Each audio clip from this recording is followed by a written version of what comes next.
নমস্কার বন্ধুরা, আজকে আমি আপনাদের শোনাবো আজ যে ভীম একাদশী। গোপাল একাদশী করত, তার একাদশী করা অভ্যাস। গোপাল একাদশীর দিন সন্ধেবেলায় প্রসাদ খেত, লুচি মিষ্টি নানাবিধ ফল সহকারে।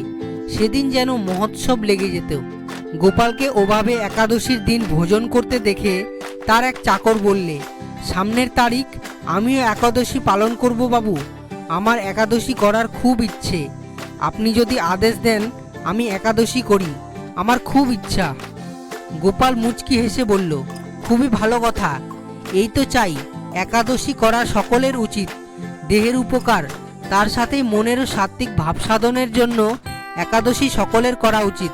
পরবর্তী একাদশীর তারিখে সকাল থেকে গোপালের সঙ্গে অভুক্ত রইল তার চাকর।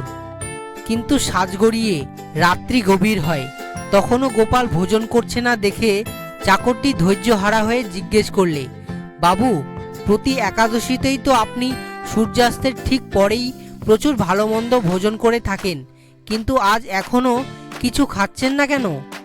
গোপাল মুচকি হেসে বলল, ওরে বেটা, আজ যে যেমন তেমন একাদশী নয়, সাক্ষাৎ ভীম একাদশী।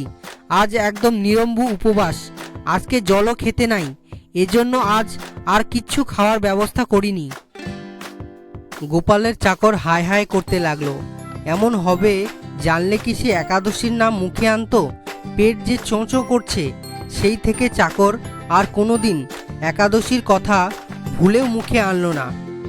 গোপাল মুচকি হেসে মনে মনে বলল, বেটা আজ বেশ ভালো রকম জব্দ হয়েছে, আর কোনোদিন একাদশীর কথা মুখেও আনবে না। সহজ মতলবে হাসিল হলো দেখে মনে মনে আরেক চোট হেসেও নিল গোপাল। যেমন কর্ম তেমন ফল।